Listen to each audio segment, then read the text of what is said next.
Hi, Karen here, and I have another board game video for you. This one, we're gonna talk about 7 games that are really great when it comes to math and to have fun with your kids. So let's get started.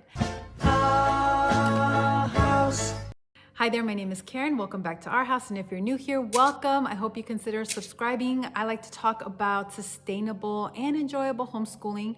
And the enjoyable part is definitely having fun together as a family and learning through other ways such as board games. So I have some of my favorite math games here for various stages and ages. So let's start from the very beginning. Pretty much kind of the preschool, 5-year-old age.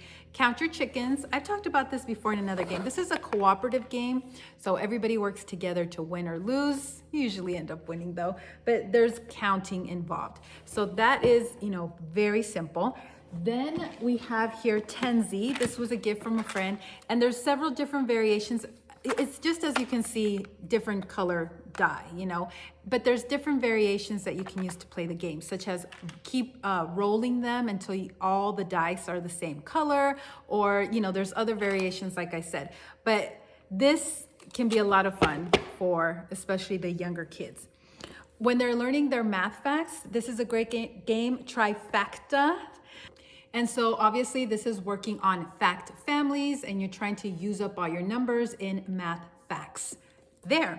So that's another one great for younger kids.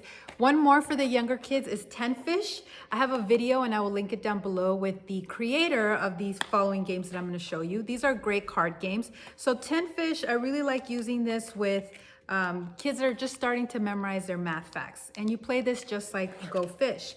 You're trying to get 10 pairs that make 10. So if they have a 5, they would ask me, do you have a 5? And either if I do, I give it to them and they've made a pair, or I say go fish and they fish until, they make pairs. So they're learning 6 plus 4, 5 plus 5, etc. So this is just a great way to get them learning those first few math facts up to 10.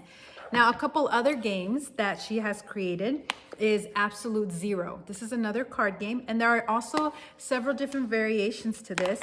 The main one, Absolute Zero, is you're trying to get your hand to 0 because there's different, integers here. We have negative numbers. So it's a great game that introduces that concept of negative numbers and positive numbers.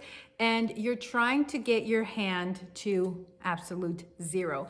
But there are other variations as well. You can use the addition and multiplications war variation, or there's another one too. Find the difference rules. This is, again, just great, maybe when they're in that math fact stage or introducing, integers like this, Absolute Zero.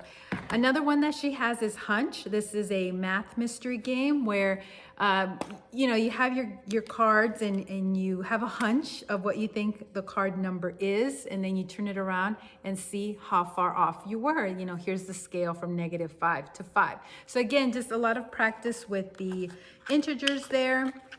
These are great to bring on the road, camping trips, just very portable, easy. And then I have a couple more for you here, actually. Klein. This is one that she recommended. I learned about from her.